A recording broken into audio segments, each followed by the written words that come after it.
So, hey guys, listen, we're all trying to get more productive. And the question is, how do you find a way to get an edge? I'm a big believer that if you're getting mentoring or you're in an environment that causes growth, a growth-based environment, that you're much more likely to grow and you're going to grow faster. And that's why I love Growth Day. Growth Day is an app that my friend Brendan Burchard has created that I'm a big fan of. Write this down, growthday.com/ed. So if you want to be more productive, by the way, he's asked me, I post videos in there every single Monday that get your day off to the right start. He's got about $5,000, $10,000 worth of courses that are in there that come with the app. Also, some of the top influencers in the world are all posting content in there on a regular basis, like having the Avengers of personal development and business in one app. And I'm honored that he asked me to be a part of it as well and contribute on a weekly basis, and I do. So go over there and get signed up. You're going to get a free, tuition-free voucher to go to an event with Brendan and myself and a bunch of other influencers as well. So you get a free event out of it also. So go to growthday.com/ed. That's growthday.com/ed. I want to do something more than just the normal. And I think that's for a lot of Gen Z kids now, because there's so much opportunity out there. No one just wants to be the regular guy that goes to college, works a 9-to-5 office space. People want to be different. When you level up, you feel this need for importance and more and showing these things. I mean, I'm wearing like Target today. We need to paint the possibility that our people can understand. Wow. I didn't know there was such a thing to be an entrepreneur. I totally overshot the mark. I wanted to be on the Food Network, and the head of the Food Network at the time said to me, it will never happen. Then the housewives showed up and I could promote being a natural food chef. You know, I can sell something outside of myself, but it doesn't always sell, right? But you're so much better at sharing your journey, bringing people into your life. And I think that that's when your product or your brand shines. People think, well, why would anybody want to follow my social media? Because I'm not yet at a level of success that, say, maybe you perceive that I've had. But what I will tell you is that people want to root for other human beings. And the more that you can begin to document your life as opposed to just, creating content, I think you'll find that you'll begin to build a following. And so what most people try to do is they try to be an influencer, if you will, by creating content, posting these memes that are motivational or their own version of a video like what I might do. And there's nothing wrong with doing that per se, but it's going to be very difficult to get a lot of following, because when people are watching, they're going to be going, yeah, but why aren't you there yet? And it's not really the fastest way to build a following anyway. The fastest way to build a following is to document your life. You'd be surprised by how interesting you are. And the reason you're interesting to most people is because you may be more like them than you realize. So there's all kinds of people that have become very, very successful on social media by just documenting their journey. You're a young man, Caleb, be able to get up and document, hey, the struggles that you're having. Hey, it's been a really hard week for me. I've missed 2 or 3 sales. I've kind of lost my mojo. Pray for me. I'll update you after this next sales call. And people are like, hey, how'd the sales call go? Right? And they begin to follow your journey towards success. People that are, that have lost a lot of weight, that have documented it on Instagram, people begin to root for you. They begin to want to see you successful.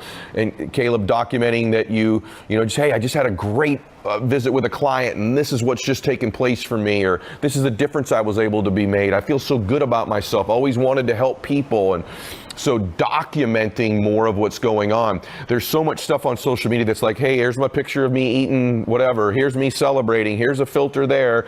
Here's my tip on how to do this. All of that's great, but just documenting. Hey, I just woke up in the morning. You got bedhead. Man, I'm 20 minutes late. Any of you ever wake up 20 minutes late? It's not part of my routine. I got to get it going this morning. I'll double my efforts later, right? It's that stuff. You go, I relate to that guy. How did you get over it? And you begin to teach through documentation more than just teach through the lessons you have. If you think about it, you're competing on social media with a lot of other people, right? And so if you're just posting what everybody else is posting, how do you distinguish yourself? The one distinguishing thing about all of you that are watching this is you, is your life. There's one of you with your personality, your thought, your look, your struggle, your circumstances, your achievements, your failures. There's only one of those. And that's interesting to people. It's not just interesting to people who already know you, by the way. And so the other thing I would be thinking about too is, can you create things that will be shared? Social media growth now is more and more, it's less really about likes and comments, and it's more about shares. Are you creating content that people will share? And so that's why I believe documentation matters, because if I'm a parent of a young entrepreneur and I stumble upon your struggle as an entrepreneur and your journey, I'll share it with my young entrepreneur children, if that makes sense, right? And so, or if I'm, in the recruiting type business and you're struggling with getting recruiting going, and I've got friends in those types of business, I can share that content. So be conscious of creating things that people would want to share, and be conscious of documenting. And then the third thing is you have to be consistent. Most people will stop posting consistently when it's not getting engaged with. They just do. If they don't see growth after a week or two or 4 or 5 weeks, you have to post every single day, right? And if that's on Instagram, if that's your story, it's multiple posts a day. It doesn't need to be a lot. There's a nuance. If you've got a certain amount of followers, you're going to want to post a certain amount of times a day. You don't need to post 20 stories a day when you have 3,000 followers. What you're going to get is people clicking through your stories, and you don't want click-throughs on the algorithm because then they won't show your stories to people. So you want to have a selective amount of stories relative to your following, and I think you should be making a main post in your main feed every single day with something that you're at least staying in contact with people where you stay in their consciousness. And then the other thing I would say lastly is not all branding needs to be social media, right? It's a highly competitive place. Think about alternative ways other than just posting. Could you create a blog? Could you create an email newsletter? Could you create a vlog on YouTube where you're documenting? I've had Josh Richards on my show from Sway House. I've actually had Bryce Hall also from Sway House. These are young TikTok guys that are influencers with 20 million plus followers. They're just average, ordinary young men documenting their life. And so guess who follows them? Millions of average, ordinary young people watching their life happen. And so that's the formula now on social media, is documenting a life. You could be Bryce Hall and think, why would any 22-year-old want to follow me? I'm just like every other 22-year-old. That's the point, right? That's the point. Seeing them have fun, seeing them overcome, seeing them do goofy things. In that case is not only will people follow it because it's documented, it's shareable. And so be thinking about documenting and having shareable content and doing it consistently. That would be my formula for helping you grow your brand on social. Let's start out. I want to get into a little bit about you, but I read recently, because you're unique, brother. All the guys in Sway House, and by the way, from my eyes, do you know what Sway House is? I'm going to take you all back. Picture the real world, except on social media. All of you that are in your 30s or 40s, you ever watch The Real World on MTV? It's almost like a reality show of these young guys' lives. You're unique because you got to be the young 18-year-old dude partying and all that stuff. I get all that. Yet there's the really, and so is Bryce, by the way, really savvy, sharp businessman who's getting some of the best mentorship in the world. But recently, a while ago, you stepped away. And why did you do that? You kind of got away from it for a little bit. What was the reason for that? The party? Yeah.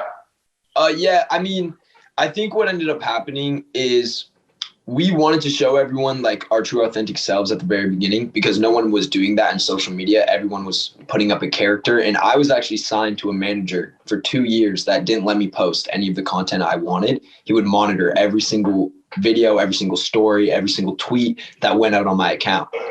So when I finally was able to be authentic, we went all out. We were showing them every single thing we do, if that's partying, smoking, drinking, whatever it is. And then when we got that audience, we got those people that realized how authentic we were. We were like, how else can we show our true authentic selves? Because if we just show one side of it, if we just show the partying, then we're not being authentic. Mm-hmm. So we're going against what we're trying to do, right? We got to show them everything. And that's when the business came into play. And with that, as I started growing my portfolio out in the entrepreneurial world, there were certain deals and certain, partnerships that were way more important than going to the next party or going out drinking that night. So it was just kind of looking at what was more important for me personally, and it was the business stuff. So really? I've just been kind of stepping back, letting myself focus on the entrepreneurial side and grow that out. You're really impressive. And you're obviously one of the top content creators in the world. So almost everyone who listens to my stuff wants to create content that people want to see. You obviously do it in your demo. But is there any advice you would give just in general to people who are creating content that they want people to see? So it grows their brand, it grows their company, it could grow their income. Which overall content advice would you give? Yeah, one huge thing, and everyone says this, but no one seems to follow it, is consistency is key. I've said that so many times to people, and they'll be like, yeah. And then they go and they post, twice a day for 2 weeks and then it doesn't work out and they're like, I'm quitting. That's not the trick. That's not the trick. Like I took 2 years where I was posting 5 videos a day on TikTok. It was Musical.ly at the time, but 2 years, 5 videos a day plus live streaming for 4 hours every single night from 10 p.m. until 2 a.m. straight, 4 hours, because I knew the only way I was going to be able to get ahead of the millions and millions of people that are doing social media was to just outwork them. So that's what I did. I went live all the time. I posted all the time. And then also you got to make stuff that's passionate. Like you got to care about what you're creating. You can't just go and copy someone. Like I can't just go look at Bryce's content and be like, all right, I'm going to post the exact same thing on YouTube, the exact same style, or else you're never going to grow. People are just going to look at you as the copycat kid. Yeah. And you need to build out your own identity. It's super important. But yeah, those like building out your own identity and staying true to yourself and then consistency are like the 2 most important things. So beautiful. I want to go down that road because I did that too. I didn't do to the extent you did, which is why I don't have 30 million. I have 10 million. And you know, guys, one thing about it too, you look at these young guys in Sway House. If you don't know what it is, Google it, ask your kids. You'll know in about 1 minute. But one of the things I said to Bryce is I don't think people understand the amount of work. It looks like a party. It looks like you're having a blast. It is work to create content. But the thing you said in the content that I think most people don't appreciate is you really, that identity thing, you're more revealing who you are. You're showing parts of your life. It's like, I think some people think on social media, because it's what I do a lot, is like, here's a tip, here's a key. I'm an influencer. You know, that somehow if you're not bringing value all the time, but I think it's just like documenting your life. I mean, 100%. With all due respect to you, you know, I don't think an 18-year-old's life who's carrying on in LA is any more or less interesting than a 40-year-old mother who's trying to get her kids off to school and get to work every day, right? No, exactly. And there's just a whole different side of entertainment that comes with that, right? Like I have a different life, so I can show the entertaining things in mine. But like you said, a mother is going to have a total like different side of it. Like 3 kids, let's say they had 3 kids, like my mom has 3 kids. If she would have set up a video camera and filmed me and my siblings growing up, I'm sure she would have had a ton of followers because we were crazy. But also just like there's so much entertainment in people's daily lives that they don't even realize. That's exactly what I want to, brother. If we do nothing on the show, it's those two things. Because I'm so glad you said it, because one, I believe consistency of posting. You know, the amount you did is more than I did, but it's every day I put something out. But people value themselves. They think, I'm not interesting. Who the heck wants to know about me? What you're not getting is Josh and Bryce and these other guys are the ultimate example of what we're average, ordinary, everyday teenagers. Yeah. Most normal kids. Just like I was playing sports. I was going to school dances. I was like just everyday kid, small town. No one knew me at all. Didn't come from a rich family, like nothing like that. And I just picked up my, like, I think it was probably an iPhone 5 or 4 at the time, and just started creating videos in my room. Didn't need lighting, didn't need like, it's just a phone and yourself, and you can become whatever you want to be, really. Yeah. And are you better at it now? Like, are you better on, or did you suck on camera in the beginning? Like, give people some insight, or were you already pretty good at this from get? I was a pretty outgoing kid. Just luckily, like I was, you know, the class clown. I would always like stand up in class, make comments. So it was kind of just, I found a different way to be that class clown. It was just on social media, right? But I definitely was not even close to as good as I like at the start to now. It like every single day when I was going live, I was getting better and better. I was finding different strategies to like entertain my followers, because at the start people would be like, this live is boring. I don't want to watch it anymore. Yes. So I had to find new ways to spice it up all the time. I was playing different games. I was like engaging them with liking the video. If they would double tap it, I would play like, if every 10K likes, I would go and react to my fans' videos, or I would guess them on the live stream. It was just thinking of creative ways to keep it entertaining. Yeah, I want everyone to get this. So you got to start to document your life, and what you think isn't interesting isn't for people the first time. But if I see you with your kids 3 times, 4 times, 5 times, I post my little Pomeranians all the time, my dogs, right? Everybody's got dogs, but I post them consistently. And people start like, I wonder what my dogs don't do anything cuter than your dogs, but I post them consistently, and they become something of an addiction when people start watching you. All of a sudden you've got more followers. Guys, just picture it this way. You take Josh, 20 million on TikTok, 30 million overall. Okay. He has more than 99.9% of the top recording artists in the world, actors, actresses, and way more than most athletes, give or take 5 people on the planet. Okay. And in my case, I've got, several million people as well. And my first post got 8 likes. And I just kept posting regularly until people caught on. Let me ask you a question about young people. So if I'm an entrepreneur, I'm either a young entrepreneur or I'm a business that I want to market to them more. I want to recruit young business people. I want to sell to young people. What do young people want? Educate us in my audience. And by the way, there's tons of 18 and 20-year-olds listening to this right now, 2 and 16-year-olds. Yeah. But what do young people want on social?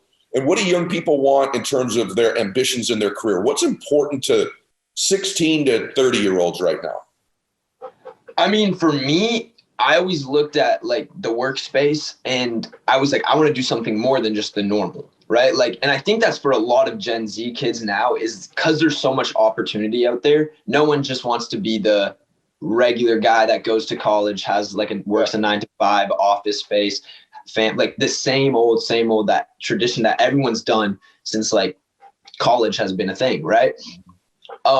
So I think that for me personally, it was like, how can I make sure I just find something more exciting or find something? And it was like creating content, but it's really just anything that is different now. People want to be different. Mm-hmm.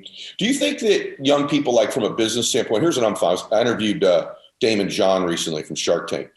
Right. And he's got this sock company that's blown up where they buy a sock and give some away to the homeless. Do you feel like, correct me if I'm wrong, I think this generation wants to also be involved in businesses that have a purpose and a cause.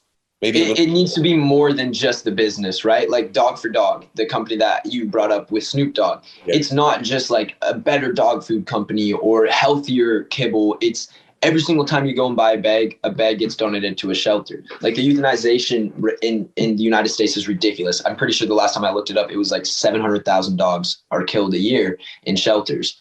And it's like, for someone like me who has a husky and then also my family had a dog when I was growing up, like that hurts me, right? So then what I do is like, there's something more, right? I'm passionate about it. I love it. I can give back, but then also I'm creating a business. I'm using that entrepreneurial mind I have to help, Yeah. What do you think of, I think that's big, guys. I think that's big. And you're hearing it from really arguably top 1 to 5 guys on the planet who deals in this demo. But what about overall? Like I just watched something on Netflix last night, The Social Dilemma on Netflix. It's a documentary. I don't think I've seen it yet. It's pretty interesting, man, about really, you fit it perfectly about how algorithm works and people keep feeding on top of one another. But what about overall social media addiction? Have you gone through any of that? Because you're huge. So do you think it crosses over if someone have children or even for themselves right now? Have you seen it cross over to be like an unhealthy thing? Or do you think all of it's all good? It's all a net positive? I mean, I think my brother spends too much time on social media, for example. Right. And as a kid, when I grew up, my parents limited my screen time. It was like you came home from school, you got to watch one TV show, and then you were outside. Like my parents kicked me out of the house. They were like, go have fun, play outside, be a kid, right? And I think that's super important for especially this generation because how easy it is to always just be on their phone. They can always just pull it out of their pocket and check it. So it's a lot harder for parents also to monitor it nowadays. Yeah, it's just got to be something that you look at. Pardon me? How much are you on?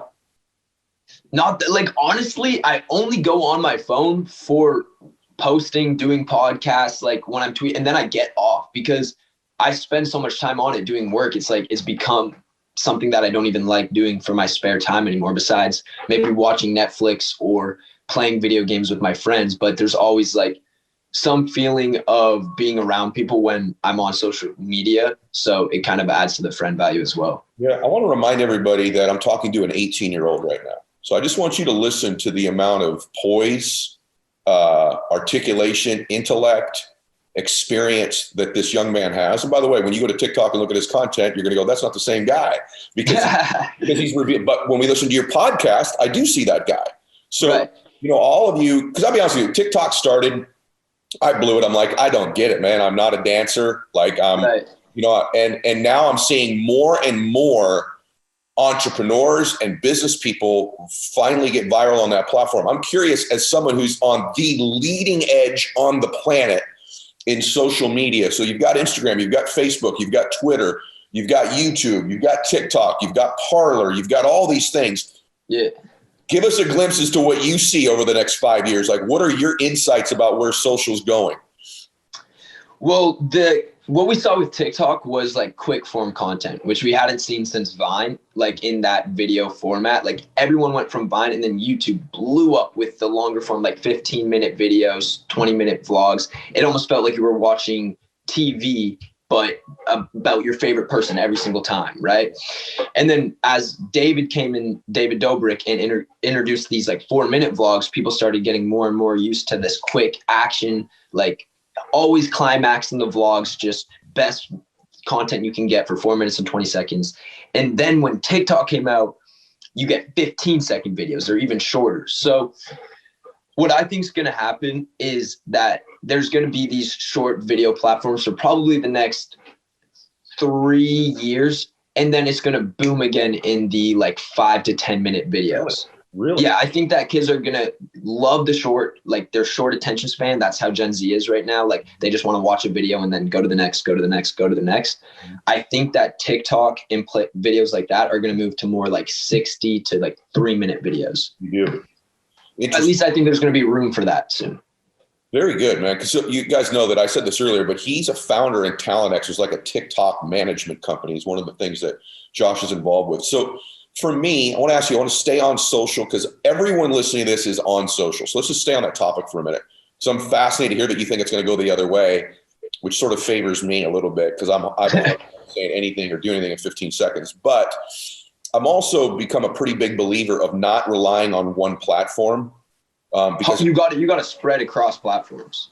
Okay, elaborate on that. What do you mean? Like you can't hold yourself to one social media platform at all. That's like the worst decision I think any content creator can make. And that's when I first started social media and I was looking at what I wanted to do, I was like 13 years old and I wanted to be a YouTuber. I remember I was like, I want to go make vlogs.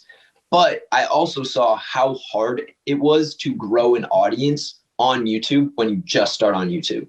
You need something else to push it. So I was like, all right, how can I push my YouTube when I don't have any social medias to push it? Like, where am I going to start?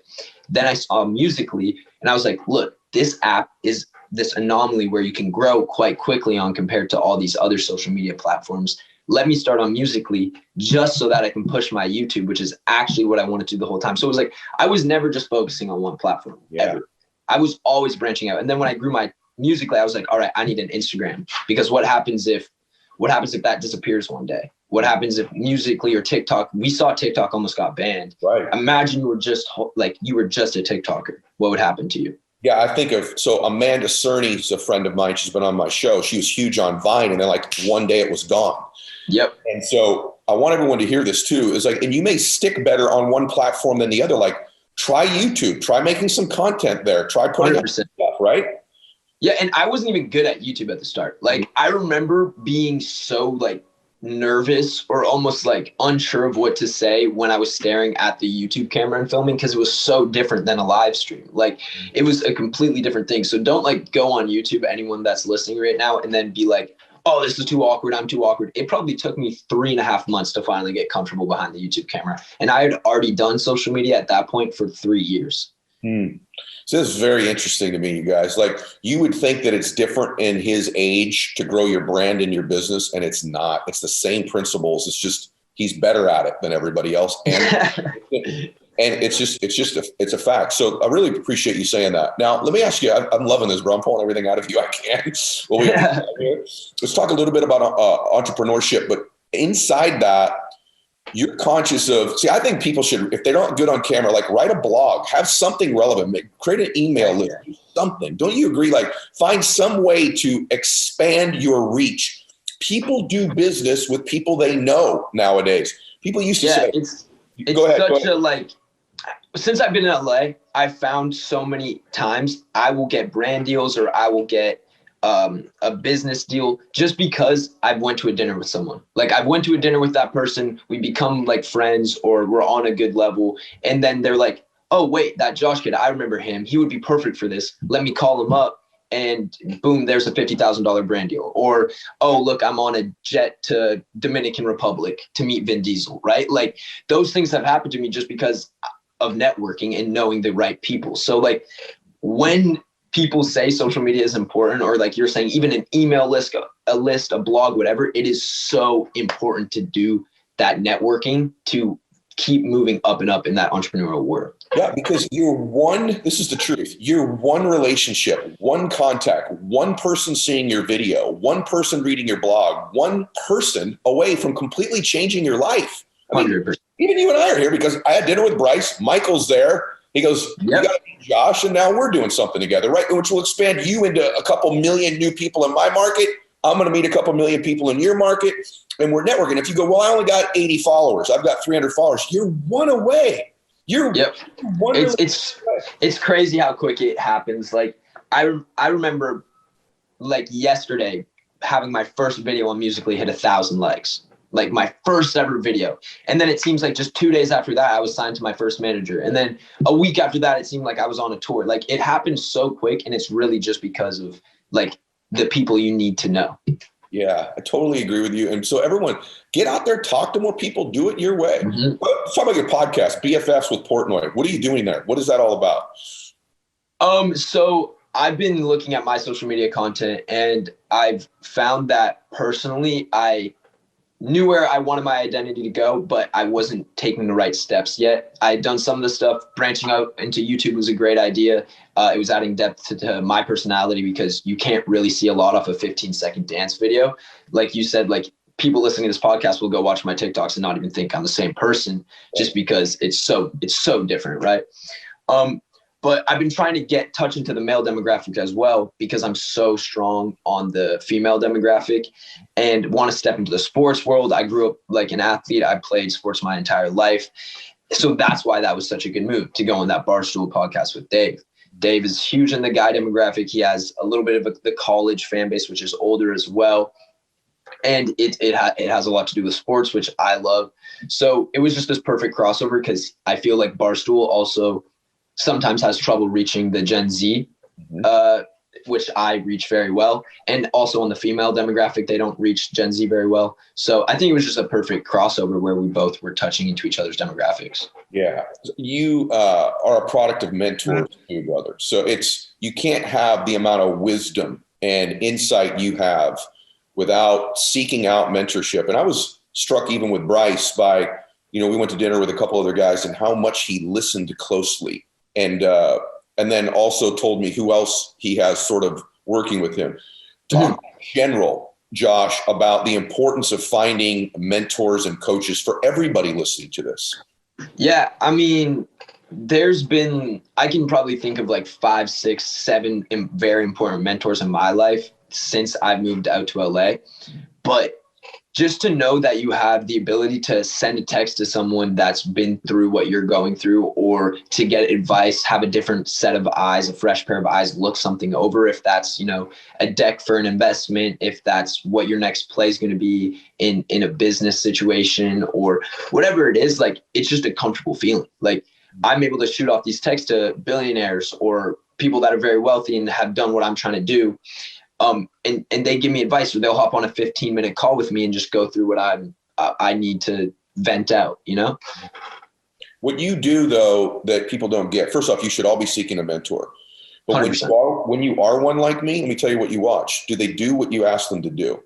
And then they can come back for more. Nothing's more frustrating than someone asking you for your time, asking you for some counsel. Like today.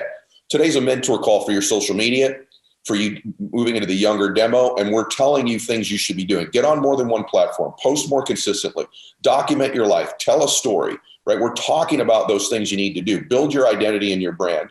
Are you going to do these things? They actually work. So for you, some about entrepreneurship, you get approached with a bazillion deals. And he's had mentorships like the Van Winkles from Facebook, Ashton Kutcher, different people. How do you determine that this is a business I want to invest in, because you put money in stuff, or just partnering with somebody? How do you make that determination?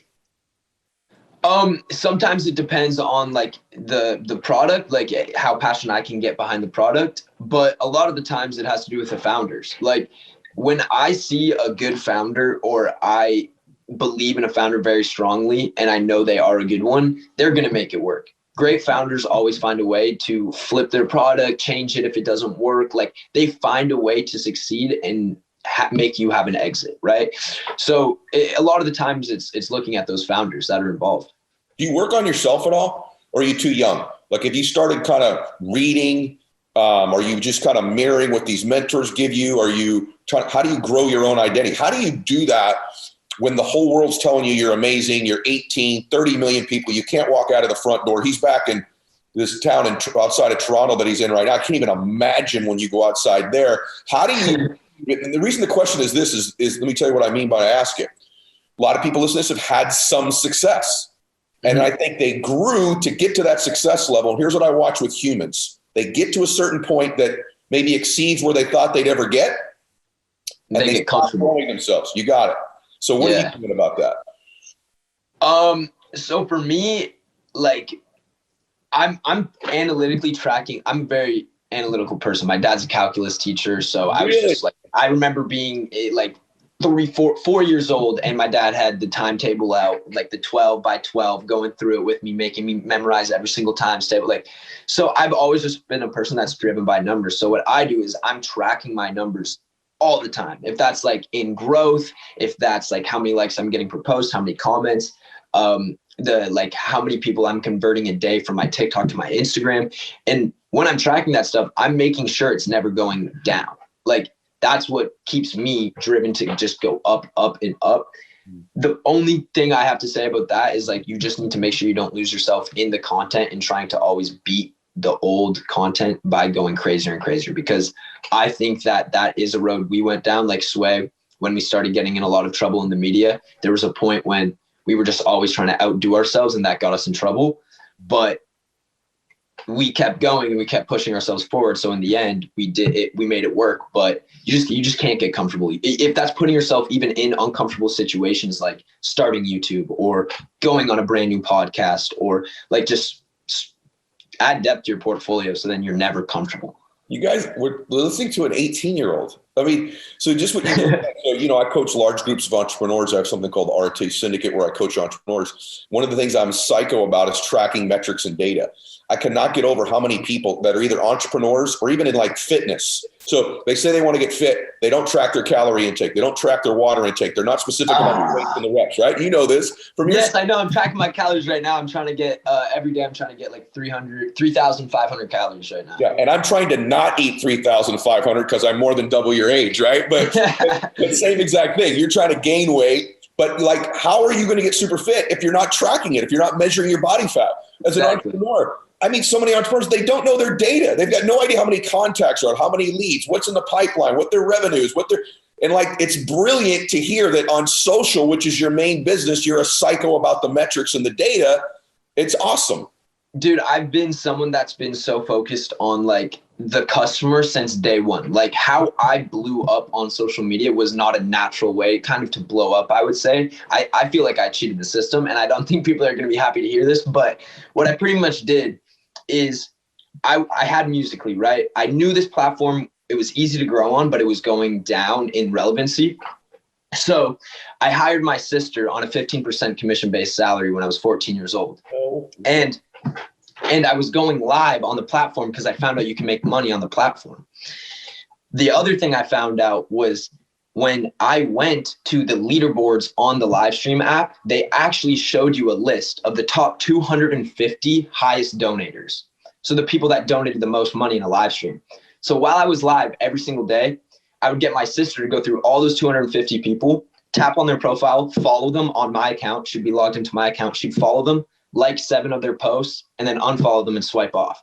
And she went through the entire list. So I was going directly to the consumer, the highest paying customer, because I knew that. I saw the list. So I didn't need to have the most followers on the app. I had, I think, 80,000 followers, but I was the highest paid live streamer on the app compared to people that had 7 million, 10 million followers, because I was going right to the customer. And then also had my sister going to the biggest Musical.ly creators, going to their comment section, because those were the most engaged followers. Obviously, they liked the video and commented. And then she would go to all the positive comments, the people that loved on that person. and follow them and then like their posts, unfollow them, and then they would follow me as well. So then I was gaining, until I would gain 250 followers every day. And then I would make sure that I was making minimum $500 a day too. So we would go live and she would be going through and following that until I made 500 and then 250 followers every single day minimum. And then that grew up to 500, that grew up to 1,000, that it just kept going. Okay. All time on the show. One of my favorite things ever freaking said. First off, it's incredibly vulnerable and honest.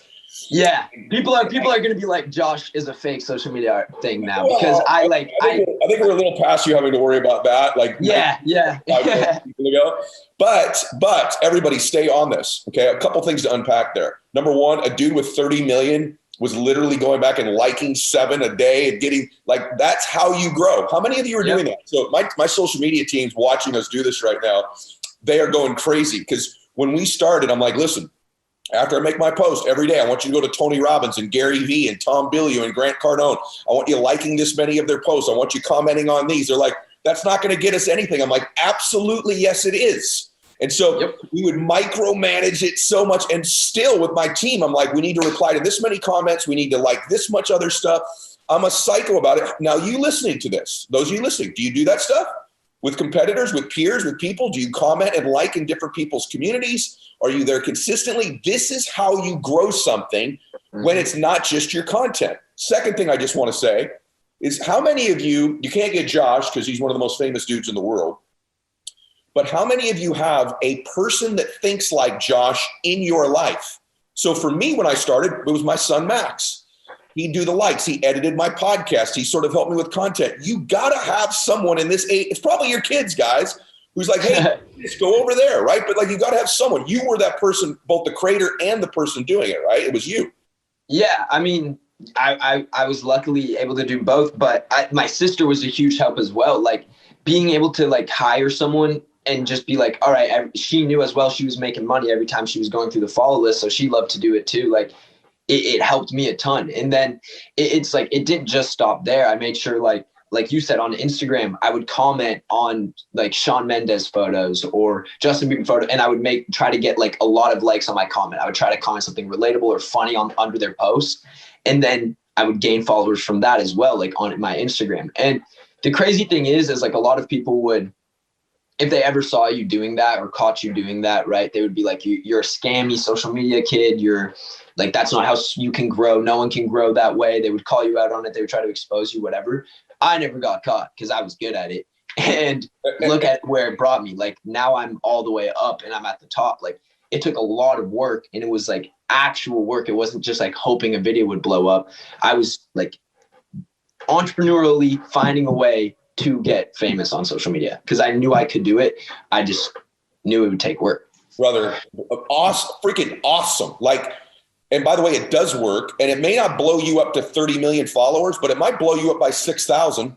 It might blow you up by 6,000, right? Yeah, and then 6,000 turns into 8, right? Because then you start the craziest part about it all is once you start getting that traction, once you start building that fan base, it just starts growing on its own too. So there's obviously a point where I stopped doing that all.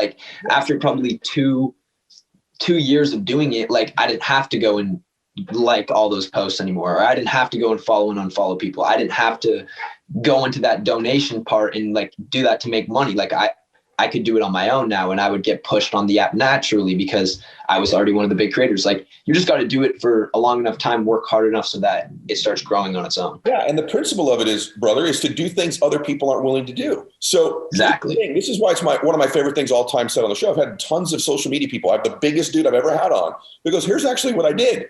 And so a lot of you post stuff up, but do you work your social media? Are you entrepreneurial are you creative? Go to similar pages and like some comments, engage with people. What if it was 11, for some of you, what if it was 11 new followers a month? That's a big deal in a lot of cases. So good, bro. So good. Let me ask you. And I'll let you in on one more thing. People aren't going to like this. But, so I first started and I did social media. I created my account and I did it for about 2 months during the summer. And then I got bullied in high school and I was used to being the popular kid. I played sports. So I was like, what the fuck is going on right now? Why are people making fun of me, calling me like slurs, all that. And then I quit. So I quit for like 2-3 months. My account went completely dead, inactive. And then my one friend was like, yo, Josh, why would you quit? Why would you stop doing social media? Like you were doing good. Why would you let like these stupid high school kids like get in your head? Right. And I was like, you know what? You have a great point. Like it's dumb. So I went onto the app and I swear it was meant to be. It was like the craziest thing ever. But this was my first investment, I would say, of my life. I saw this guy's account. He had 70,000 followers and he was quitting. He was quitting social media and his account was active. He was getting 10,000 likes a video. And my account had 20,000 followers and was probably getting like 2,000 likes, right? And then it went inactive, so it was down to like 1,000. I DM'd the kid and I was like, hey, can I buy your account? And then the guy was like, oh, I don't know. Like people don't really do that on social media. I was like, dude, don't worry about it. Like, let me just buy it. I'll switch the username over, whatever. He was like, all right, give me like $600. And this was me like being 14, sorry. And I was like, holy cow, $600. All right, this is a lot of money.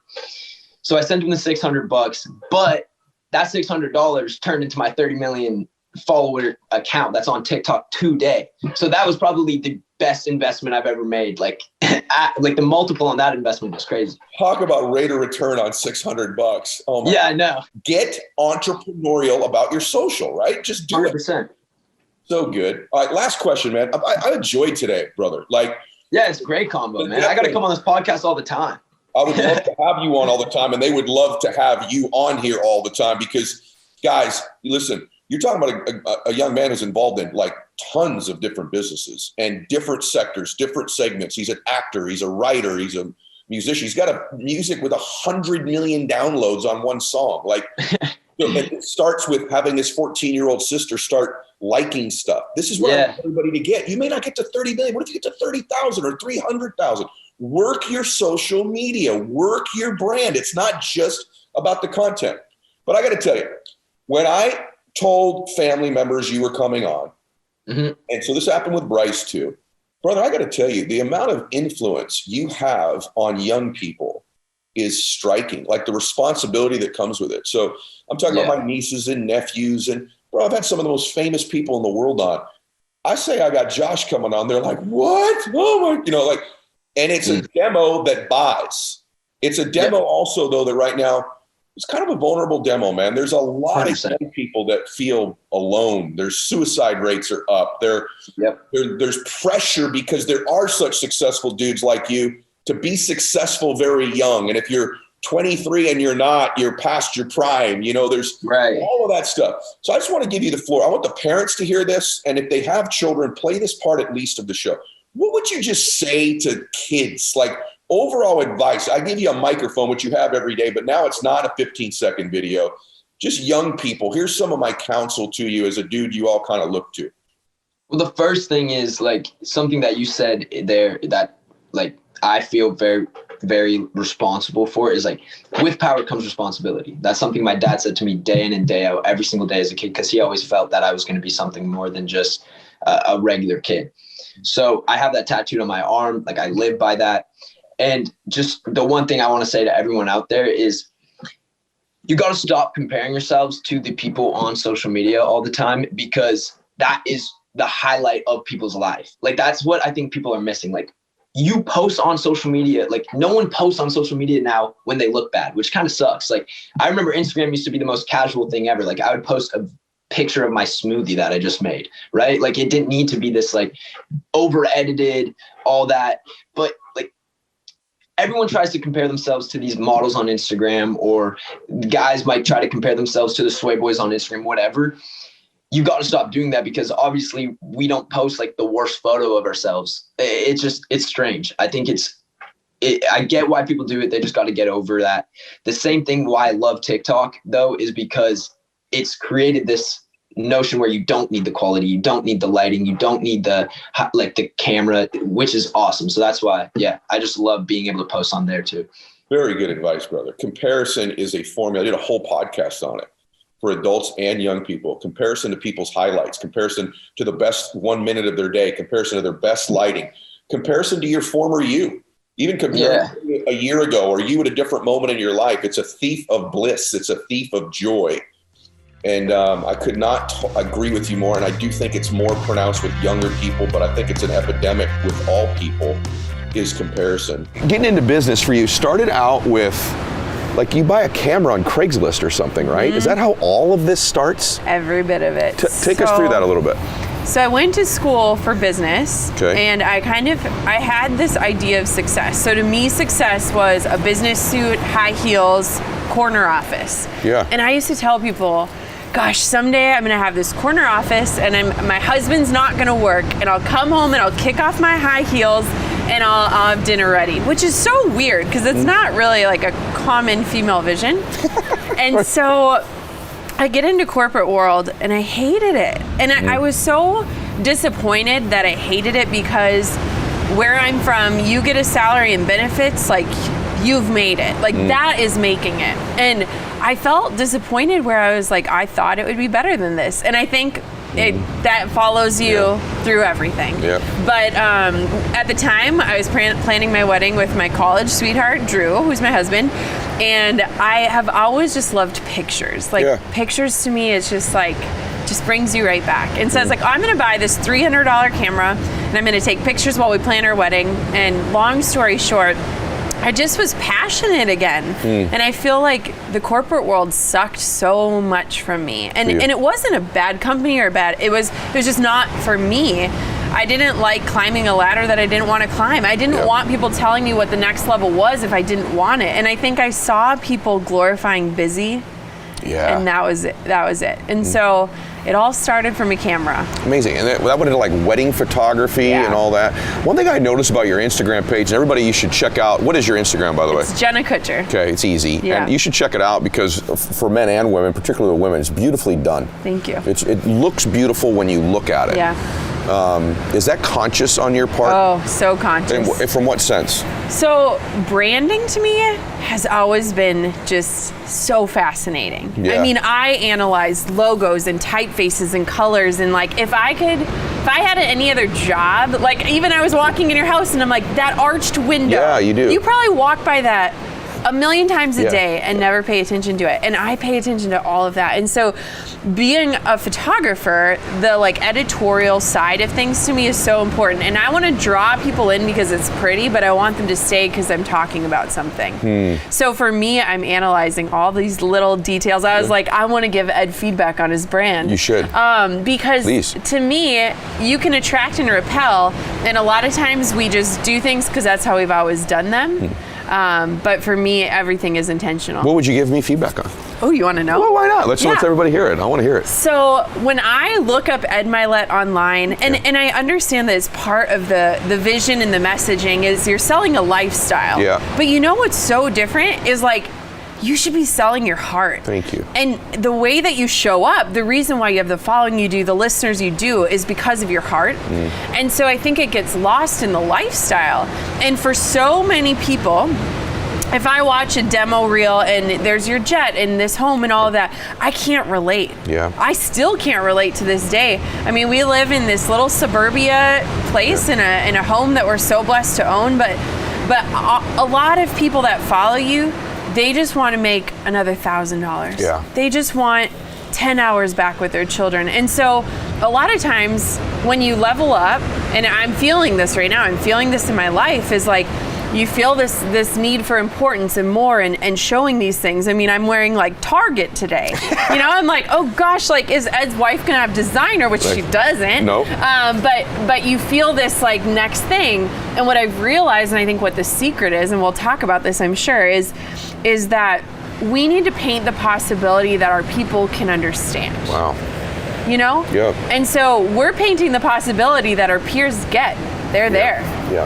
And so sometimes it's like we have to go backwards. And I really felt that a lot when I went from 6 figures to 7 figures. Yep. So you're, by the way, I want to first thank you for that. Yeah. And you're the second person. I told you I'm maybe going to be with an agent now. Yeah. And identical feedback. She goes, I was surprised when I met you. You're like nothing like your brand. And I went, well, then that's a problem with my brand. So I think probably I had an initial brand in the beginning. Yeah. And then I've made all this content and I just sort of assume everybody knows that's who I am. Yeah. And I've not sort of altered the jet house muscle thing. I'll help you. I love you know what this I mean? stuff. So thank you for that. And that is really critical because you've done that. This woman's become a self-made millionaire. but I would say self-made because I've met Drew. He's obviously a huge part of this. He's right upstairs with Christiana now and Conley right now, who you call Coco, right? Yeah. Your baby. We got so much. There's so much I want to get into about you. I think you're remarkable because, and I pride myself on this too, where you're unique is the breadth of your content. Jenna's content goes everywhere from how to start a business for $5,000 to how to make your Instagram page go right to mother stuff to lifestyle. I mean, it's amazing and it's so good. Like your content is so good. So I want to give the gift to people today of a little bit of it. So you go from $0 to $1 million a year plus an income and all this stuff. How'd you do this? I mean, that's a broad question, but how did you become you? Most people listening to this would like to grow their following and influence somehow. How'd you do it, and what would you tell them to start with in doing it? So my first thing is if you have a follower, you have influence. So I hate the term influencer. When anyone uses it, I'm like, we are all influencers. My gosh, if you're waiting to start your message till you have 10,000 followers, your message should be started now. Somebody the other day scrolled all the way back to the beginning of my feed. Yeah. It is hilarious. Really? But I've never deleted a thing because I want people to see the transformation, but I also want them to see that 8 years ago, I was talking about the same things I'm talking about today. How this all happened is because, and I think that you can relate to this, is I put it all out there. I mean, I talk about cellulite, I talk about wrinkles. I talk about this stuff because we're all thinking it. And I think it started as a coping mechanism because I was afraid that people would call me out for it. So if I say it first, it doesn't hurt as bad. Wow. If I say, look, I see my cellulite there, I see those extra pounds, you can't say that and hurt me. But what it's become is a true celebration. Like I feel better today in my skin, in my business, in my body, in my life, because now I own it and like it's me. It's I trust that. But I think over the years I've just shared it all. Was this intentional? Because you have this ability to monetize in your business, and I don't feel like you're monetizing. So I know this is sort of an inside baseball type thing here, but is that intentional of you? Did you start out, I'm on Instagram, I'm going to profit from this? No. Or it started out in this mode and then just sort of over time turned into a business that you're running? So I heard 2 years ago that the average millionaire has 7 revenue streams and I made 8. Every piece of my world is so intentional, but I never approached things because of that. Okay. What I think my gift is that if I care about something enough to sell it to someone, I'm going to tell it like I would tell a friend. The way that I write, the way that I share emails, the way that I pitch anything to is who really needs this? How do I communicate that? Because I'm doing a disservice if I'm not actually getting through. I'll jump on Instagram Live and put on my makeup and talk to people about something I'm selling. But it's because I care. Like, if this is for you, I don't want you to miss this. I genuinely care about that. So we all know it's an interesting time to be in business with all the changes. You got tariffs, tax stuff's changing. Cash flow, it can be up and down. If your business can't adapt in real time, you're going to be in big trouble. But I can tell you who can help you adapt. And it's helped me adapt is NetSuite. NetSuite is the #1 cloud ERP software that brings accounting, financial management, inventory, HR into one suite, one screen, one place you look. It's really great. And you don't have to have all these other programs running up and down, trying to compare stuff. It's all in one place. Real-time forecasting. You're peering into the future, literally, with actionable data. And with AI embedded throughout, you can automate a lot of everyday tasks, letting your team go to work on growing. NetSuite helps you with what's stuck, what's costing you, and how you can pivot now faster. So, hey, if your revenues are in the 7 figures, download the free ebook, Navigating Global Trade, 3 Insights for Leaders at netsuite.com/Mylett. That's netsuite.com/Mylett. So, hey guys, you know what separates most businesses from others? The people that hire the best talent. And we all know when you're working in a small business and you own one, it means you wear a bunch of different hats. But here's the truth. Sometimes you really need an extra pair of hands. And Upwork is the place that you can find those hands. Upwork is how good companies find great, trusted freelance talent. in a variety of different areas. Companies turn to Upwork all the time to get things done, finding more flexibility in the way they staff key projects, initiatives, where they want to go global with stuff, top talent in IT, web development, AI, design, admin, marketing, you name it. Posting a job on Upwork is easy. Upwork makes the business process easier, simpler, way more affordable with industry low fees. So post a job today and you can hire tomorrow on Upwork. Visit Upwork.com right now and post your job for free. That is Upwork.com to post your job for free and connect with top talent ready to help your business grow. That's UPWORK.com. Upwork.com. Hey guys, if you're not like me, I'm not into chasing trends, but I like to wear nice stuff. And a lot of you have been complimenting me on some of the stuff I've been wearing on the show lately. And I got to tell you, I attribute all of that to Quince. They got great lightweight layers, high quality staples that have become really everyday essentials that I wear. I love the fact that my clothes are comfortable, but I actually love the fact that it's affordable. By the way, you get stuff on Quince for like half the price, and it's good stuff. They work directly with the manufacturers, so they cut out all the middlemen, so they can give you luxury pieces without the markups. And Quince only works with factories that are ethical and responsible in their manufacturing processes, and fabrics are the best in the world, and their premium finishes as well. Stick to the staples that last with elevated essentials from Quince. Go to quince.com/ed for free shipping on your order and 365-day returns. That's Quince, QUINCE.com/ed to get free shipping and 365 returns. That's quince.com/ed. And the reason that I wanted you here today is that I did some of these things by mistake, and then when I hear you illustrate them, I go, oh, I do that. Some of them I make the mistake of, that's why I'm not more successful. But like, for example, it's by no mistake that a lot of my videos have a Pacific Ocean behind it. And so I've had these unique environments, right? I try to do something entertaining. I'm certainly trying to do something that educates. But I love what you said about imperfections. Everyone watches this like, look, I'm broke, or I don't look the right way, or I'm in the fitness space, but I'm not yet super fit, or I'm an entrepreneur, but I'm not yet super wealthy. And they think these imperfections are a hindrance to them posting or a hindrance to them gathering a following. You would say what to them? It's the entire story. It's the entire reason. Like, you don't watch Game of Thrones to see a successful king be a king for much longer and have like everything win. People love to see the trials and the tribulations. And so, like, for example, the example we gave earlier when we were talking about it is, just imagine if, here's a quote that I think sums it up. I'm looking forward to the memories of right now. So I just think that all of you are along your journeys. Some of you watching this will create billion-dollar companies. And you will get someone in a decade from now that will ask you, how the f did you do that? And when you can say, as opposed to telling you, I'm gonna demonstrate and just show you, everything changes. When they get to see the story, the other characters and cast that were involved, that's your family and friends, your competitors, the times you fell, etc. That's when you stop building a following and you start building a brand. That's when people get obsessed with you and they become raving and they watch everything that they do, is because they saw the hardship. You guys ever seen a TV show and the first 5 seasons were fire, but the freaking last 2 were absolutely horrible, but you watched it anyway? Yes. You were too deep into the story. You had to see how it ended. It was boring, it wasn't good, there was new writers, everything went bad, but it's like, I just gotta see what happens now. Yes. And you stick around. Brilliant, right? Brilliant. And the other thing is this, my crew will tell you this, everybody. By the way, my crew, to go back to Billie Jean's earlier point, I just want to illustrate this. All these guys that work for me started to work for free. They're willing to prove themselves. Not enough of you in the entrepreneurial space, as he said earlier, are willing to go out and prove yourself and work for nothing in the beginning to demonstrate how great you are. And you want to hear what's so weird about that? Yeah. Because you only see this in entrepreneurship.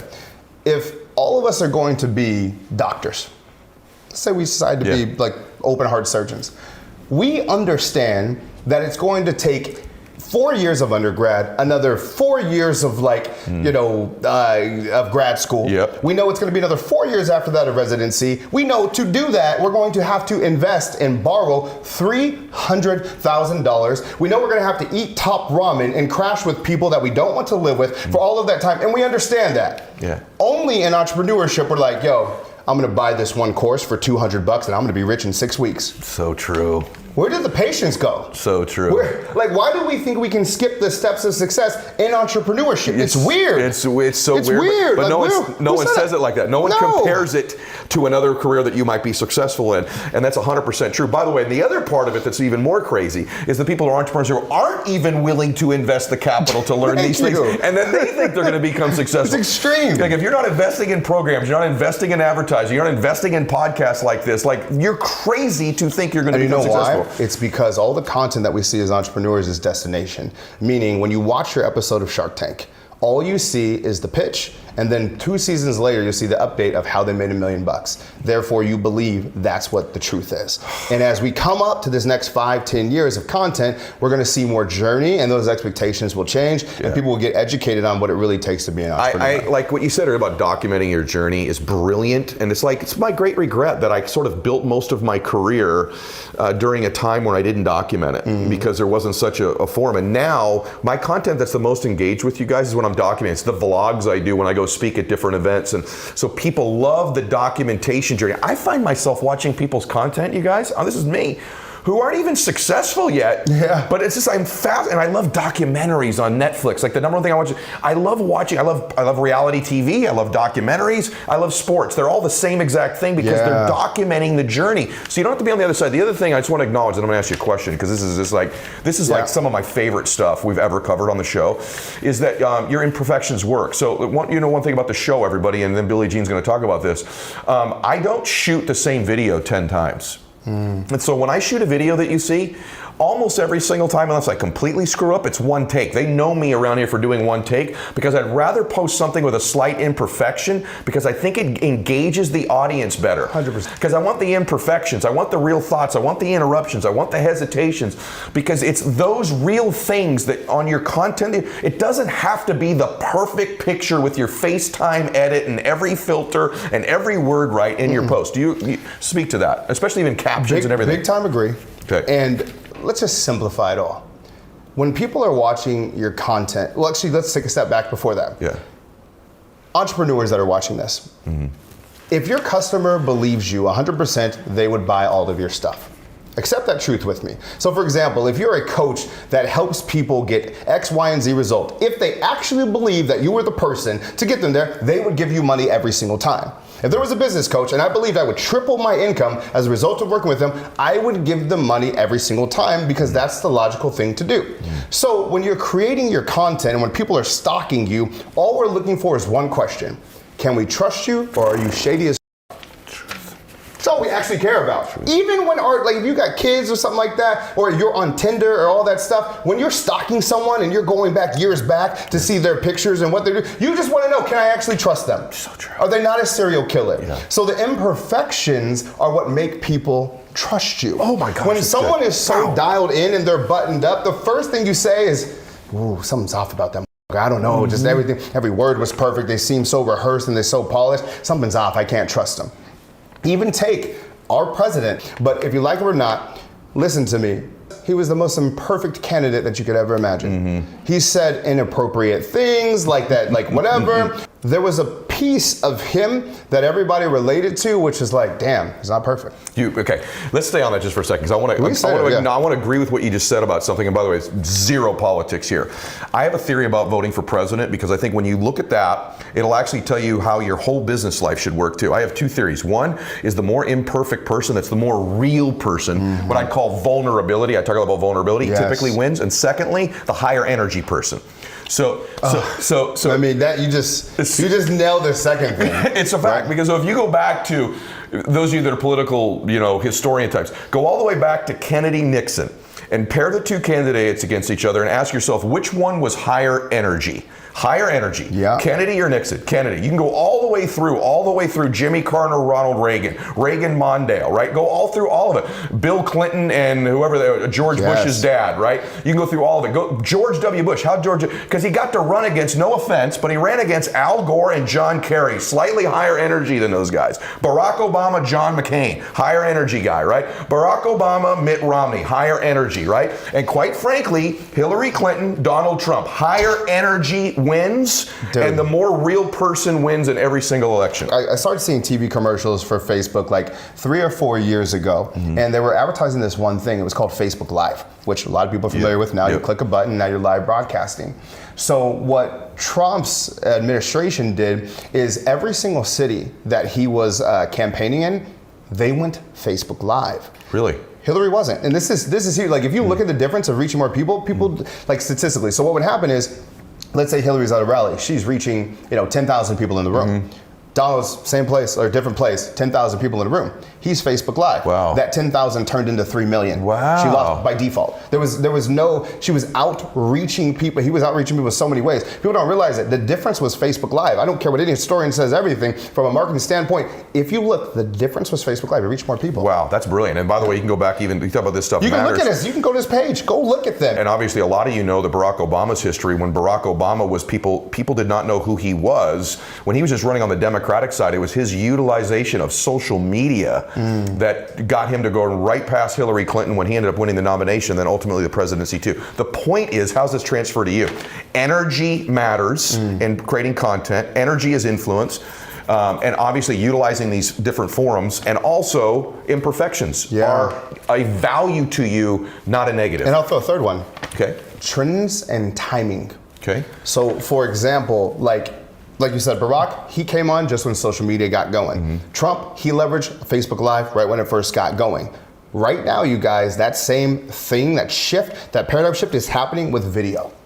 The people who own video, the people who realize video is not going anywhere, and that in 3 to 5 to maybe 7 years, every single company will have a videographer in-house, just like they do a salesperson. The person who owns that the fastest and go all in on it, you will crush your competition.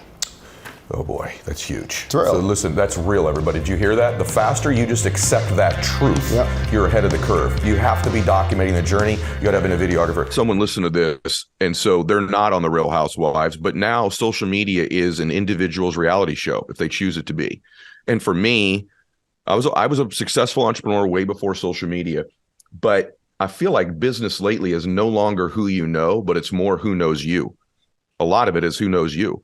And for me, unbelievable of opportunities have come my way because I decided to get, you use the word attention and intention in the book, but I've intentionally paid my attention to expanding call it my notoriety, my expansion of people hearing about me. It makes all my businesses operate much easier. Do you agree? Via what? Yeah, but via what? Are you because a publicist or all social media, and are you spending money on it? And my Instagram's got, I've got 2.5 million followers on Instagram. I've got 10 million total. My podcast is a top 5 podcast, but in 7 years ago, I literally had no accounts.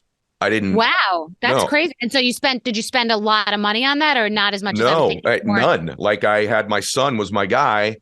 But but what I did is I think there's a few ways to get big on social. One's to be entertaining, and another way is to be valuable. And I knew a lot. So I was valuable in the beginning. I gave great content for free, stuff that other people charged for, right? But my point, and this isn't about me necessarily, but my point, I think what I'm asking you is, and this is, you're one of the most, let's just take the last 10 years.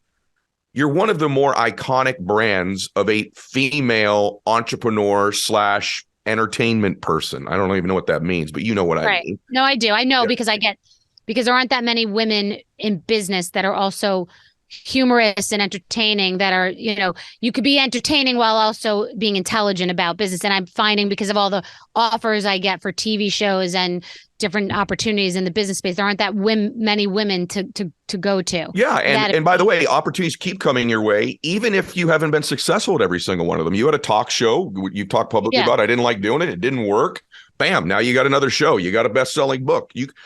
And I have to believe, I know you are, because you went to LA and then you were on Saved by the Bell, like you were, working on that show. Are you intentional about Bethenny Inc., her notoriety, her brand? And would you say to a young woman right now who's listening to this, goes, I'm going to have I'm like the 2 ladies that were on your show with Kevin, I'm going to create a cookie business, a baking business. Would part of your advice be go build your brand also?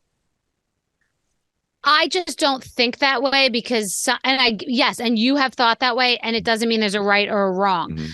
I go from the inside out, not the outside in. So the way you just described it is like build your brand. That's very big. The way I came up, there was no word brand. There was no word entrepreneur. Yeah. I wasn't an entrepreneur.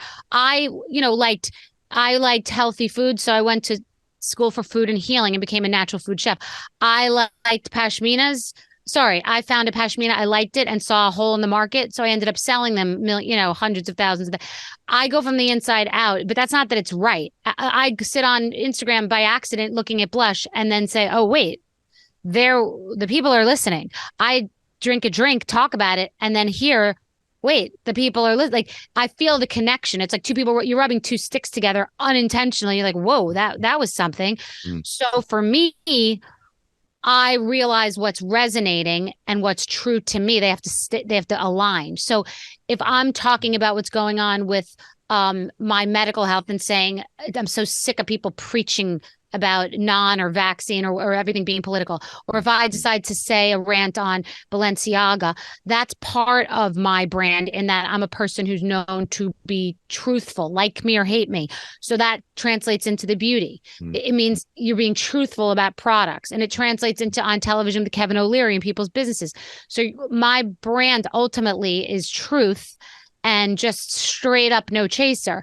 But I didn't decide to make that. It's just what's authentically inside me. And then I decide that we have to protect the realm and align with that. So no, I'm not doing that opportunity. And I'm not talking about that because it doesn't align with who I am. And it's who I am and then who I've also mandated with everybody around me that we have to stay to be. Don't stray.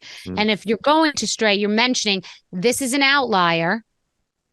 And sometimes I don't even know it's an outlier. I grew up at the racetrack and I posted something about DraftKings and I was like trolled. And I thought, wait a second, people spend money on plastic surgery and whatever, but they can't on gambling. Like my audience doesn't want to see that.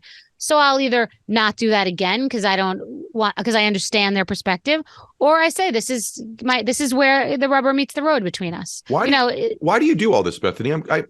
You interest me so much because I read how you grew up. And then I'm like, so did she become an entrepreneur because she just wanted to be like independent and free? Because you didn't start as an entrepreneur. You started out with jobs, but like.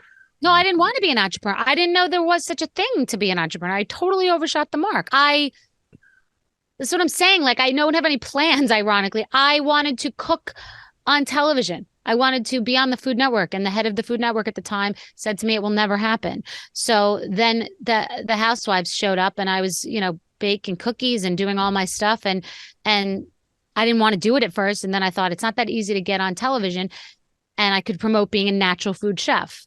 I wanted to be some sort of an entertainer, but be myself. I had no idea that I would be an entrepreneur, not even close. But if I look back, I thought about all the jobs I had and all the money I made. Not a lot of money. I just mean the different things that I did, from selling pashminas to doing events. So if you look back, it sounds entrepreneurial, but I never wanted to be an entrepreneur. Don't be humble. What's your special? What is, don't be humble. What is your thing? What is your special? Is it your grind? Is it your personality? Is it your intensity? Is it your? I miss nothing. I miss nothing. You can't, I miss nothing. I don't miss. I don't forget. I'm on it. I'm juggling 7,000 things in my head. I'm capturing them all. I don't stop thinking, which is not fun for me. I mean, I make sleep a discipline and I do it and I do relax and I do vacation, but my brain, it's very hard for me to take it down. And that's the discipline that I have to have. Like Kevin loves being like running around, doing this, doing that, be here, be that, traveling more. That's not good for me. I would be good at that, but that's not good for me. So I value the taking it down a notch. But yeah, I'm not, it's like I'd be great Gordon Gekko, money never sleeps.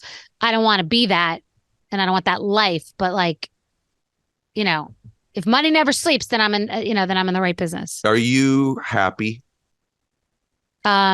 Yeah, I think peace is happiness, and I'm very at peace right now. Yes, I am happy. So it's been, I asked this to... Has anyone ever said to you, no, I'm not happy when you've asked that question? They've hesitated. Yeah, they've hesitated. And I've had some people, I mean, even if you asked me that, it would depend on the week you asked me. And I have a blessed life. I've, I've got beautiful children. I've been married to a girl I went to high school with. I've got hundreds of millions of dollars. My health is great. I should be happy every day, but I'm not. And I get asked often if it was worth it. Like, I wasn't in clubs. I didn't travel a lot. I sacrificed a lot of things to probably even my health to some extent. I'm not saying you have to do those things to win. In fact, I now know you don't have to. Mm-hmm. But I've had a lot of nights I didn't sleep, just like you. I've had a lot of waking up with stress. I've had a lot of that. And I'm curious with you. I'm thrilled to hear that you're happy. That's wonderful. Well, it's the discipline I talked about. I have had higher highs and lower lows, but I don't even like the higher highs because it's activation. And I can sometimes be bored in my life because of the discipline of it, and because I'm a very much, ironically, an introvert. I don't like to go I don't like to leave my house. I really don't. Unless have to be somewhere. I don't just like go out to lunch or just like walk around dressed up in the day. It's just not who I am. So, for me, happiness is that balance and that peace, and that not the drastic highs and the lows, which I'm used to from growing up in a very crazy household and life. So that is the whole thing I was saying with the discipline about the sleep and the peace and the health and the, of course, let's go there. Let's go on that trip. It sounds great. Let's book that trip. And then you get there and then you've done 3 trips and you're exhausted and you're stripped. I'm trying to avoid that overall in my whole life, the roller coaster. Do you have a ton of confidence? And if you do, how'd you build it? I do have a ton of confidence. Yeah, I see that. Not arrogance. They're not the same. I'm not arrogant. I'm confident. And I don't know.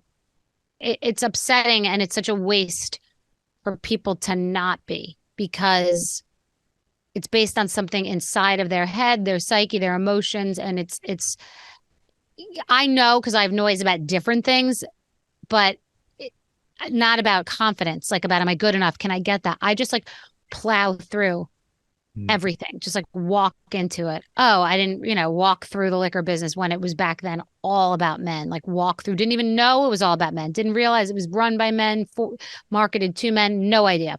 Boom. Podcast space, never listened to a podcast in my life. To this day, walk in, put the microphone on. I think, I'll be decent at this. Yeah. Boom, 3 podcasts. I just walk through. If you think, when you stop and you hesitate, that's a lack of confidence, and that will get you stuck. What's going to happen? I say to my daughter, she wanted to meet friends this summer, and, she doesn't go to camp, and there was a girl on the beach, and I was frustrated that she wouldn't walk up to her. And I said, listen, let's just play this thing out. Because she said, I want to go to the beach and meet a friend. I said, you walk up. She says, you're disgusting.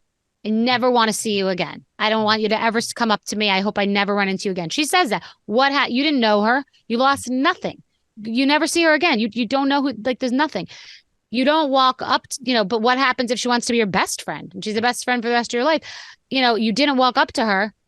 Definitely nothing's going to happen if you just sit and don't walk up to her. See, I love that. You have this thing. I want you to talk about this for a minute, because we're not going to have a lot of time left, but I just think you're so, I don't think you realize how profound some of the things are that you think and do. Like, you're like, yeah, of course I do. But that's not normal. That's why we're talking to each other.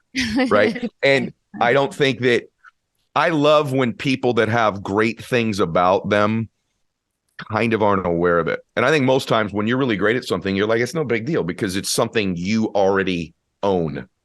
But you do have that. And you say some brilliant things in your book. Like, I just want to acknowledge you because, like, famous person, I'll crank out this book. No, it's a good book. Thank you. And there's one little nuance in the book that I'll say it my way, but then I want you to say it your way, which will be better, which is that, like, I'm a preparation freak. Like, I know a lot about you, right? I worked hard to get ready for this thing today. Which I appreciate, by the way, I had a very famous person recently interview and didn't know, like, the basic, like the most recent basic thing. Yeah. Like, literally was probably like, oh, how's it doing the Housewives? It's like, what? Hello, where have you been? Yeah. And yeah, no, I know. I'm like, I know what you mean. When I get interviewed, I feel like the highest form of respect is that they've prepared. Even if they're not a very good interviewer. Or if they made a mistake, but sometimes they, like, I'll sometimes prepare and I'll say, oh, you have a sister named Joanne, or like somehow it was printed wrong in the article. They at least know that you've done the research. You've done the digging. Yet at the same time, I think people take that to an extreme, because then they use lack of preparedness to take lack of action. And in the book, you're kind of like, hey, trust the process a little bit, but also like, there's been almost nothing I've ever done that I won at I was completely prepared for. But I've been willing to step into the unknown and kind of have that internal confidence of, I'll figure it out when I get there. The businesses I built, podcasting, for example, literally when I set my social media up, I told my son to set me up. I swear to you on anything. I said, you need to get me one of these Instaface accounts. I literally didn't even know what they were. Is that? There isn't. Oh, got I didn't even know what I was talking about. Right, so, exactly. but I'm like, I'm willing to kind of get me in the room. Well, no, you know something's going on. That happened to me with TikTok before those two girls that have all the followers, Charlie D'Amelio and the other one. Yeah. I was saying to my social media person, I would be good on TikTok. I think that would be good. And she said, it's for 8 to 13-year-olds. Don't bother. And I always regretted not pushing that because it was a gut thing. Yeah. And Gary Vee is the one who told me at that time that was going to be the whole thing. I didn't even know what he's talking about. And that's a lesson too, to not be like, oh, who cares? I don't know what that is. You got to investigate. But you don't need to be completely prepared, you're saying, in your business life. Like, have you known when you got into the liquor business, you didn't know everything? Did you even know where the buyer was going to come from? Did you have any idea where you're going to do packaging? I didn't know what No. I literally was walking my dog from my studio apartment. I had this lawyer that was like literally he was a lawyer, but I don't know what kind. He probably was a veterinarian on the side too. He was a very inexpensive lawyer. That's all I could afford. And I was doing this deal with this guy. Now my deals are so complicated. The deal with the guy was like one day an agent wrote it up and a lawyer looked at it. And he said to me, we have to talk. Do you want this to be licensing or equity? Yeah. I said, what? I don't know what that means. What do those two things mean? I love it. He said, licensing is you start getting money now. Equity is, you have more risk, but it's your thing. I said, wait, so that's like more skin in the game. He said, yes. I said, okay, this is my ace in the hole. This idea. I want that one. I want that thing. But I've always been good at concepts. So he explained to me what the two things were. So I'm like, okay, now I understand the concept. So lawyer man, do it that way. And the same thing happened when I was negotiating with Beam Global. The biggest thing I ever did in business was to say, wait a minute. You want to buy Skinny Girl, but you're a liquor company, and Skinny Girl could be everything. It could be lip gloss. It could be jeans. It could be sunglasses. It could be popcorn. It could be dressing. It could be all these things. So they said, no, we're paying all this money. We want to own the brand. I said, why? Because Grey Goose never did jeans or any of this other stuff. It's just a name owned by a liquor company, and all they can do with it is liquor. So I said, why would you don't need the other stuff? You'll have to trust me as a partner that I'm not going to exploit these other categories and ruin your brand, but I'll have to trust you as a partner that you're not going to ruin the brand and destroy what I want to build. So that was a concept. So I didn't have to know anything to know that. It was just like an idea in my head. So then you go and, listen to all the experts and crowdsource information. And then you sign the dotted line and you make the decision. Never knew anything about anything I do. Nothing. Wow. That blows my mind. And it makes it more impressive to me. Nothing, not a book, not a podcast, not a TV show, not in anything. And I do tons of deals and I have amazing ideas and I'm running circles around people, but knew nothing about any of this stuff. Didn't even pay attention in college. So do you, me either, by the way. How has that changed your perspective on successful people? So for me, this is really powerful. I actually hope this becomes one of the clips, I'm about to ask you, because I'm really interested in your feedback on this. I really thought, by the way, there are brilliant people in the world, no question about it. There are people literally brilliant. I am not one of them. Nor am I. And by the way, you're making me feel better. I first met you. No, I'm just kidding. I could see that about you. It only takes about 4 minutes and you figure it out. But what has surprised me overall is neither are most of the people. In other words, most people that I've met that are successful on the surface impressed me less, yet as I got to know them, I was more impressed because they won with just average abilities and skills.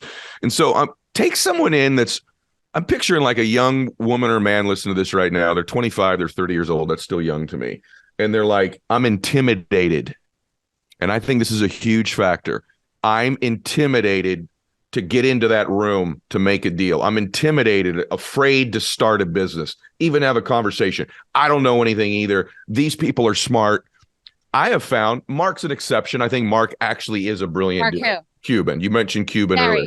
very smart. And like Kevin, by the way, is very smart. He's a very, smart. Very smart guy, but I think in a different way. Barbara's been on my show as well, and I mean this. Barbara's one being she's a very smart woman, but I don't even think Barbara would tell you that she's got she didn't win because of intellect, right? She won because of hard work and timing. I understand. It's all different. Yeah. No, I'll tell you something. Mark is extremely smart, but also very well read. Like he does a lot of research. Yeah. He knows what the hell he's talking about. Mm-hmm. I got to tell you, I was walking in thinking the way that you think about Kevin, that he's smart and he's successful. Mm-hmm. Kevin's really, I'm shocked by how smart he is. Mm-hmm. He's really smart in the right way. Is he smart or is he experienced after 30 or 40 years of being a business? Yes, both. But I think Mark's a little of that. But yes, it's a different story. But yeah, but the way that someone's mind, listen, Kevin's no spring chicken. Mm-hmm. He's there. It's not the same as Shark Tank. This show is us in there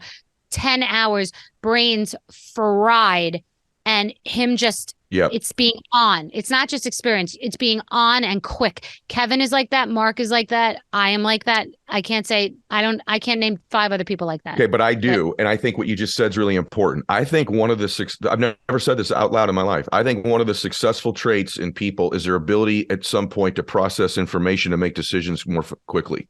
Exactly. Decisiveness. Decisiveness. Do you agree with that? 100%. But I'm not decisive about.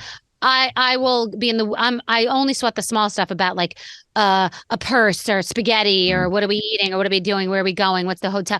Like that's muck. Yep. But in like real 2 seconds. Me too. I feel like this. I actually think take an NFL quarterback. Like what makes them better? Their ability to process information faster and call a shot. Because they're playing chess and checkers at the same exact time. Yeah, and I think that's business. I actually think that's life. Like, and I also tell me if you agree with this. I'm okay if I didn't even make the right decision because I'm just going to execute my plan, whatever it is, even if it's a flawed plan, so aggressively. By the way, yes, that's what you said earlier that I forgot to respond to is that when you're failing and when you're winning, when things are hard, when you're at your low, that's when you learn everything. Because that's when it's like you've got that car and you got a loose horse or whatever the analogy is, and you have got to like hold the steering wheel, but not too tight. Because you're going to blow it all up and not too loose where you're walking away. You got to steer. Like that's how a person like deals with a cancellation crisis. Like how do you deal with that? Like, and you will learn so much. And if you treat it like a gift, which it is, then that's where all the gold is. That's where all the gems of a successful person are in that time when it's like the rubber meeting the road. That's when you will learn everything. So people have to pay more attention to that stuff. Sometimes I don't want it to happen, but that's when I get awake and like lit and like strategic and really combat mode. Very good. What surprised you about doing the show with these entrepreneurs? Is there a common line? I mean, the one I watched, they were 3 different episodes, very different businesses. But is there? You would live for the show. There are people with $100-something million businesses that are like not knowing what to do. And also when we first sat down, I mean, I didn't know what they should do. Like you got to get granular and think about it and pull the taffy. And then it came clear every time. For some reason, we never weren't totally resolved and didn't give a great verdict. I think it'll be interesting to hear what the people say on the other side. I think in most cases they'll be thrilled. Unlike Shark Tank, which is a different show where they're like pissed they didn't get an investment or something. I think they'll mostly be happy. What have I learned? That it's case law.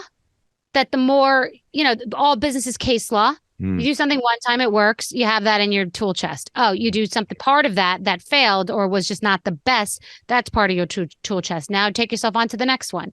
Case law. Remember that happened and the other thing happened. Let's do that this way. So the more deals you're making, to your point about Kevin, the more interactions you're having with different types of people, the more business negotiations and weird tentacles and little deal points that come up that are so weird in contracts that you deal with. It's case law. So you keep taking that with you, and that's how you become older and wiser. That's why there's the college debate. And that's why I think if you're not going to get a master's or, your MBA or be a doctor, I'm not pro college for the debt and all of it. I'm really not. I've moved there. Trade school. It's funny you say that because I've moved there lately, and both my kids are in college right now, and they know that I feel so. I'm glad they're there. They're both flourishing, but more. But it also could be purgatory. Sometimes you might not think your kids are ready, or you want a place to put them. You're not ready to jam them right into life. Yeah, but more and more, I'm with you. Walk out of there with a couple $100,000 of debt, or just get into business and start something, or get a job and learn something that you could start a business on. And I'm curious, you're so remarkable because you've built this really amazing entrepreneur side of your life also.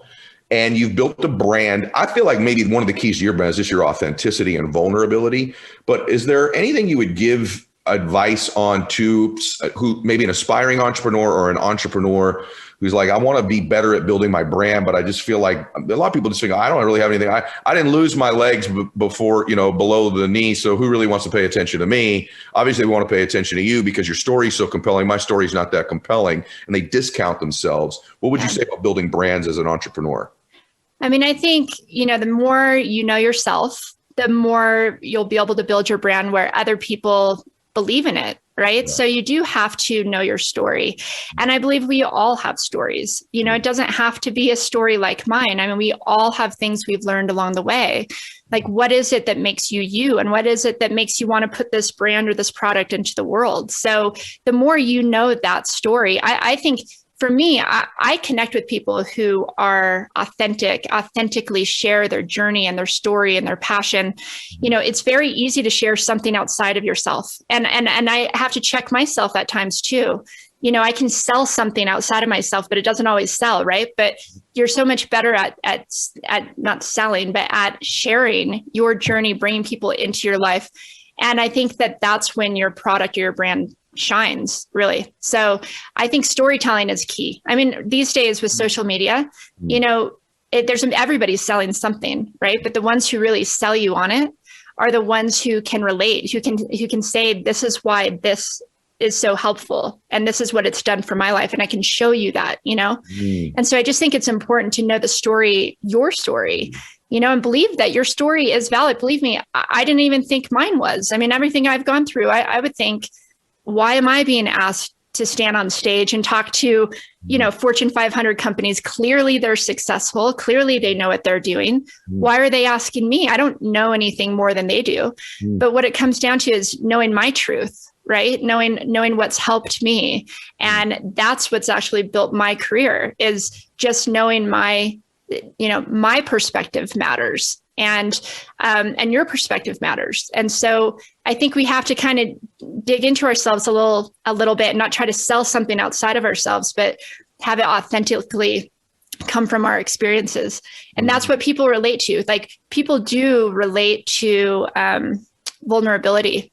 We don't relate to success. Not everybody's going to stand on a podium and have medals around their neck, or be massively successful like you are, Ed. So I feel like what we do relate to is, but how do you get there, right? And that's what we all want to know. And so when it comes to your own brand and business, it has a story, and you just have to figure out what that story is and be willing to actually go there, to connect on that vulnerable level so that you can really help people. I mean, I'd imagine that's what every entrepreneur wants, is to make an impact. Yeah. And so it has to be authentic to you. Yeah. Huge takeaway is storytelling. Like that, guys, that's a gold nugget. That's just massive, is that just beginning to at least be intentional about telling a story about your life, your product, the journey, the difference you could make. Maybe it's not even you. Maybe it's a story of what your product or service did for another person. But exactly, you're so right about that the best people that build brands, by the way, even my best friends, what many of them, people always say, well, you're friends with all these comics and comedians. They're just great storytellers. They are. I just love to be around people who can tell a story, right? And the more you're intentional about that all the time, that's the world we currently live in. That's why reality TV works so well right now. That's why social media works. Exactly. The best politicians are the best storytellers. It's just like, you tell a story. Now, finishing question here. By the way, follow Amy on everything. Okay. So just, you guys already get this. So, and by the way, when we do this, it's Amy Purdy Girl, but it's Purdy for those of you that might not know, and girl also has the G in it. Okay. So go everywhere and get her stuff. I don't only fully endorse her, I'm telling you to go do this. Okay. And we also have millions of people praying for you. But this idea of these stories is the last thing I wanted to finish with. Like, this just flowed really well. But we tell ourselves stories about our past. And sometimes we repeat these stories. And I think one of the most detrimental things you could do if you're trying to make a change in your life right now is in any way comparing where you currently are.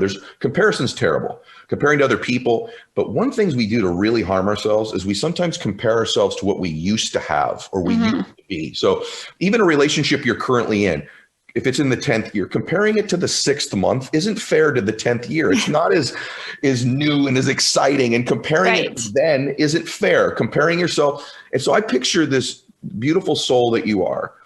And you said that both times with the new situation, the other one, but particularly the first time where you lost, below the knee, you looking down and your feet are gone. And immediately, instead of looking at what was there before and comparing, you began to look at the next story and visualize the next story. That's so profound. What advice would you give or counsel to someone who's saying, all right, things were better before for me in any way, shape, or form, right? They were better before. And I am, Mylett's right, Ed's right. I am sort of beating myself up and comparing to another place or time. What would you say? How do I get out of this? How do I create a change? Because I do keep looking at maybe it was a little bit better before. What would you say in conclusion to those people? I mean, so first of all, be gentle on yourself, because I think we all feel that way. Especially when something drastically happens, you're like, yesterday I was here and today I'm here. Like, how did this happen? It was so much better yesterday. Yeah. But I also think that, we have to embrace the moment. That is the key to life, right? Be in the moment. What's happening right now? Yesterday was like an era. What an amazing era that was, right? I did this and things were great. Now I'm in this era. And so you're not losing anything, you lived it. I didn't lose, maybe I lost my legs, but it's like, I didn't lose who I was. I lived a certain life, and now I'm stepping into this new era, and we're going to have these new parts of ourselves and new stories and new complete realities as we move forward. So it is very important to be in the moment. And one thing that really helped me when I lost my legs and when I was laying in that hospital bed and saw myself snowboarding, I had this feeling. And I asked myself this question: if my life was a book and I was the author, how would I want my story to go? And the reason I asked that question is I thought, I am not a victim to this. It's not like, okay, I lost my legs, lost my kidneys, my life is over. No, I refuse that. So if I had control over what my life would look like, what would that be? And allow yourself to daydream. Literally allow yourself to go there. Don't shut it down. We shut ourselves down so quick before we even get started, right? We go, oh, I can't visualize myself doing great things because I don't even know how I'm going to get there. Forget the how, right? Just allow yourself to ask that question. Like, if your whole life was a book, you were the author, how would you want the rest of the story to go? And for me, I saw myself walking gracefully, helping other people. I saw myself snowboarding. I didn't know how I was going to do any of this. I even saw myself speaking before I knew there was even, a speaking circuit, but I felt it. I was like, I wanted to tell people everything's going to be okay. Like, no matter what circumstances you're facing, it will all make sense in the end. So just go on the journey. But you also have, you're a co-creator of it too. Is so like, know that you can control to a degree where you go from here, and allow yourself to visualize that and feel it and believe it. And you'll be surprised where you go. I know I have been.